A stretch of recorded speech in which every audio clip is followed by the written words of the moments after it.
song instead of a kiss. Hello, hello everybody. Hello Nagus Family Collective. Um, hello brothers and sisters. This is Michael from Greece, and I would like to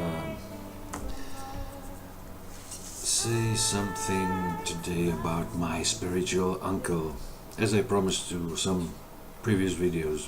And my spiritual uncle is this one. This is Plato. Okay? And this book is called Republic. So, let's start with the basics first. First, I'm going to say something that happened when I was one of the many things that happened when I was a little kid. You see, every afternoon with my mother, we used to. She took me by the hand, and we were going to a friend of hers, to Maria. They had a coffee, and I played. Nothing special, but the distance from our house to Maria's was about 1 mile or something, and it was boring to walk and walk and walk and walk. And I remember I asked my mother, "Mom, why do we have to walk? And we don't just why we can't fly, or why we can't be in Maria's house just like that?" And she said, "Stop asking those silly questions. You embarrass me. Stop saying foolish things. The people around, they'll think you're an idiot. So shut up." So I figured out that those people here, those creatures here, don't like playful thoughts, don't like creativity or imagination. They only appreciate functionality. So I decided with myself, and I said to me, "Okay, Michael, let's shut our mouth, step back, and the best thing you can do is to be an observer of this world. And later on, we will see what we can do here." And I was growing up thinking that when I was a kid, I was just a stupid kid with a lot of imagination and stuff. I believed that. And when I was in high school, and later when I was in college,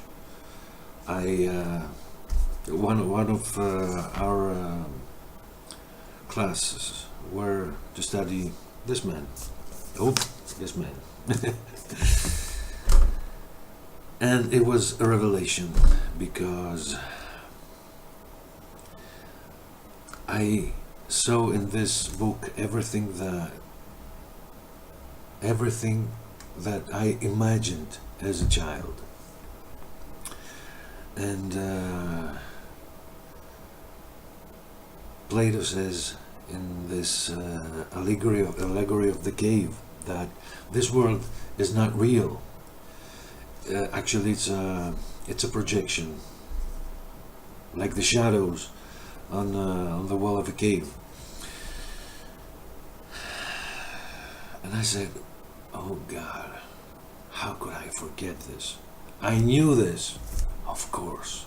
Yes, it's fake. I knew this all my life, and I forgot this." So,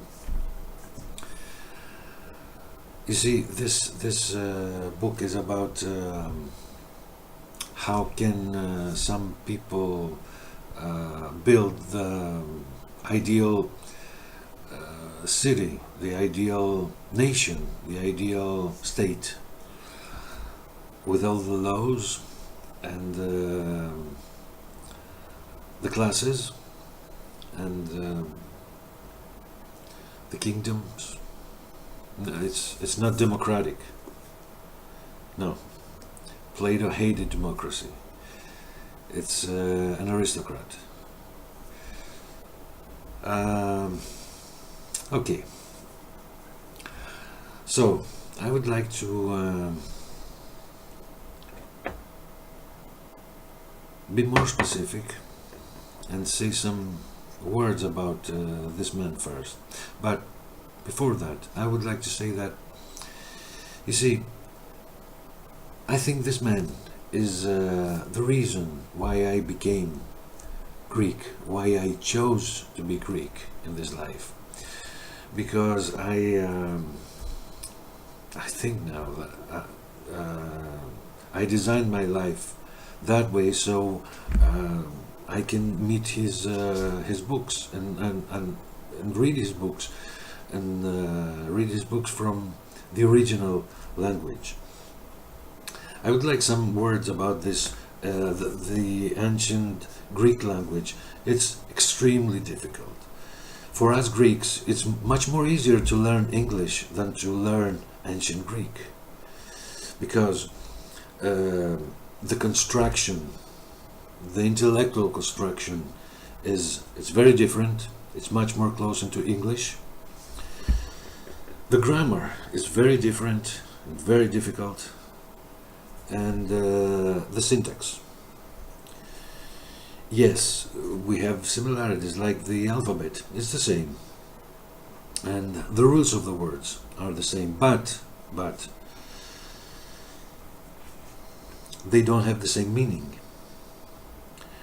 As an example, the word demon in Greek means demon. The word demon in Greek means the same as in English language, but in ancient Greek has a lot of different meanings. You see, a word in ancient Greek doesn't have the same meaning always. The meaning is kind of liquid. It depends how we use it, where we use it, and why we use it. So it's very difficult to be a dictionary. There are dictionaries, of course, but they have to include all the possible meanings of just one word. And so, demon in ancient Greek means spirit. Can be a bad spirit, can be a good spirit, but in Plato actually means the human character. So every writer in ancient Greeks uses the words in a different way, and it's one of the difficulties about the ancient Greek language. The other one is the syntax. It's very, very different. The syntax of Greek language is very similar to English language, so it's that's why it's so much easier for us to learn English. And for example, the ancient Greeks had 3 becauses with very different meaning. We modern people, we say because, but in the ancient Greek were not just like that. Our because, one of the becauses they had in their language. And there are many more difficulties in learning ancient Greek. It took me a lot of time and a lot of years to be familiar with this language. But I consider myself very lucky, because I studied Plato and Aristotle, as you say it, and some other Greek philosophers and writers from their original language.